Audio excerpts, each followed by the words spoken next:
ఏమన్నాడు? 10 ఏళ్ల కిందట అధికారం కోసము యూకేజీ నుంచి డిగ్రీ వరకు ఉచితంగా పేద విద్యార్థులకు విద్యా అవకాశాలు కల్పిస్తానన్నాడు. 10 ఏళ్ళు అయిపోయింది. 10 సంవత్సరాల్లో ఎక్కడ కూడా ఈ ముఖ్యమంత్రిగా ఇప్పుడున్న ప్రతిపక్ష నాయకుడు ఆ మాట నిలుపుకోలేడు. పేద విద్యార్థుల కుటుంబాలకు వెన్నుపోటు పొడిచిండు, ద్రోహం చేసిండు మొన్న దాకున్న కేసీఆర్ గవర్నమెంట్. మనము ఉమ్మడి రాష్ట్రంలో 10 ఏళ్ల కాలంలో మన గవర్నమెంట్ ఉన్నప్పుడు స్కూళ్ళల్లో టీచర్స్ ఫెసిలిటీస్ కానీ, లేకపోతే అక్కడ పిల్లలకు చదువుకోవడానికి క్లాస్ రూమ్స్ కానీ, ఫర్నిచర్ కానీ, టీచర్స్ ఏర్పాటు డిఎస్సి పరీక్షలు నిర్వహించడం కానీ, ఐటీఐ స్టూడెంట్స్ కూడా ఎంకరేజ్మెంట్ కానీ, ఇవన్నీ కాంగ్రెస్ గవర్నమెంట్లు ఉన్నప్పుడు ఉన్నంత ప్రాధాన్యత కేసీఆర్ వచ్చిన తర్వాత దాన్ని చంపేశారు. ఇప్పుడు ఇప్పటికీ గవర్నమెంట్ స్కూల్లో చదువుతున్నారు కానీ ఫెసిలిటీస్ లేవు. పిల్లలకు బాత్రూమ్స్ లేవు, టీచర్స్కి బాత్రూమ్స్ ఉన్నాయి, వాటర్ ఫెసిలిటీస్ లేవు. మనం చేసిందేగా, ఏం చేసినా 10 ఏళ్ళ కేసీఆర్ గవర్నమెంట్ చేయలేదు. అదిగాక ఈ ప్రైవేట్ స్కూల్స్, ప్రైవేట్ కాలేజీలలో మరి ఫీజులు అడ్డగోలుగా ఫీజులు, ఆ ఫీజులు పేద ఇప్పుడు ఎట్లా అయిపోయిందంటే ఇక గవర్నమెంట్ స్కూల్ కాదు, ప్రైవేట్ స్కూల్కి, ప్రైవేట్ హై స్కూల్స్, ప్రైవేట్ కాలేజీలకు అంటే అలాంటి ప్రచారాన్ని ప్రైవేట్ ఇన్స్టిట్యూషన్స్ అన్ని కూడా బాగా ప్రచారంలో తీసుకొచ్చి పేదవాళ్ళ యొక్క మైండ్ను కూడా పిల్లల చదివించే విధంగా ఇటు డైవర్ట్ చేసి, ఒక తల్లేమో చపరాసి పని చేస్తుంది, ఒక విద్యార్థిని చదివే ఒక తల్లేమో ఒక ఇంట్లో బాసనలు తోముతుంది, ఒక తండ్రి వాచ్మెన్ డ్యూటీ చేస్తాడు.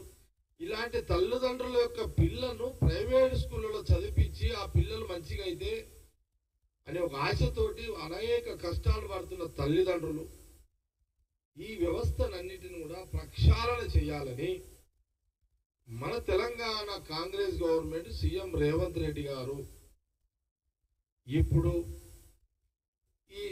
ఈరోజు మన ఎవరు రిషికేష్ రెడ్డి జవహర్ బాల్ మంచ్ అంటే జవహర్ లాల్ గారి యొక్క పేరు మీద ఈ యొక్క ఆర్గనైజేషన్.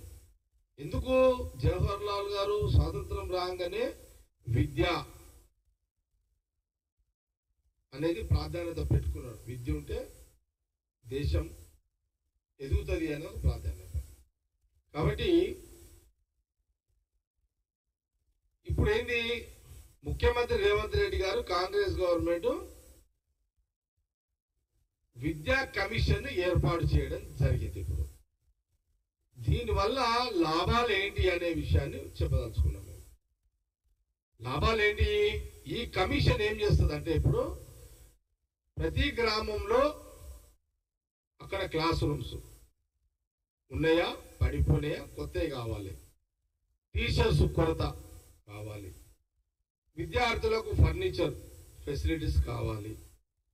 అంటే గవర్నమెంట్ హై స్కూల్స్ని అభివృద్ధి చెందాలి. పేద విద్యార్థి ఏ గ్రామంలో ఆ గ్రామంలో చదువుకొని ఆ విద్యార్థిని యూకేజీ నుంచి డిగ్రీ వరకు, ప్రైమరీ నుంచి డిగ్రీ వరకు, ఇంకా డిగ్రీస్ ఏ డిగ్రీస్ ఉన్నా అన్నీ కూడా వాళ్ళకు అన్ని వసతులు కల్పించే విధంగా ఈ కమిషన్ రిపోర్టు ఆధారంగా ముఖ్యమంత్రి రేవంత్ రెడ్డి గారు పేద విద్యార్థులకు మంచి చదువులు అందుబాటులో ఉండే విధంగా, మంచి చదువులు అందించే, అభివృద్ధి చెందే మంచి చదువులకు టీచర్స్ యొక్క ఉపయోగం ఉండే విధంగా ఫెసిలిటీస్ దానికి సంబంధించిన ఒక నివేదిక ఈ యొక్క కమిషన్ ఇస్తుంది అన్నమాట. దీంట్లో రెండవది ఏంది, ప్రైవేట్ స్కూల్స్, ప్రైవేట్ కాలేజీలు ఇక్కడ అడ్డగోలిగా ఫీజులు వసూలు చేస్తున్నారు. దాన్ని నియంత్రించేది ఎట్లా, దాని మీద కూడా ఈ కమిషన్ ని గవర్నమెంట్ కి సబ్మిట్ చేయబోతుంది. ఒక నమ్మకము, మా పిల్లలు గవర్నమెంట్ స్కూల్లో కూడా చదివితే కొంత నమ్మకం, గవర్నమెంట్ స్కూల్లో చదివి ఎదిగిన. ఇప్పుడు నేను గవర్నమెంట్ స్కూల్ నుంచి వచ్చిన కదా. ఇప్పుడు అందరూ గవర్నమెంట్, రేవంత్ రెడ్డి ముఖ్యమంత్రి కూడా గవర్నమెంట్ స్కూల్ నుంచే వచ్చిండు. రేవంత్ రెడ్డి ఏమి కార్పొరేట్ స్కూల్ కాదు, బట్టి కూడా వీళ్ళందరూ అంతే కదా, అంతే గవర్నమెంట్ స్కూల్ బ్యాచ్. ఇదంతా ముఖ్యమంత్రి అయ్యే వాళ్ళంతా గవర్నమెంట్ బ్యాచే.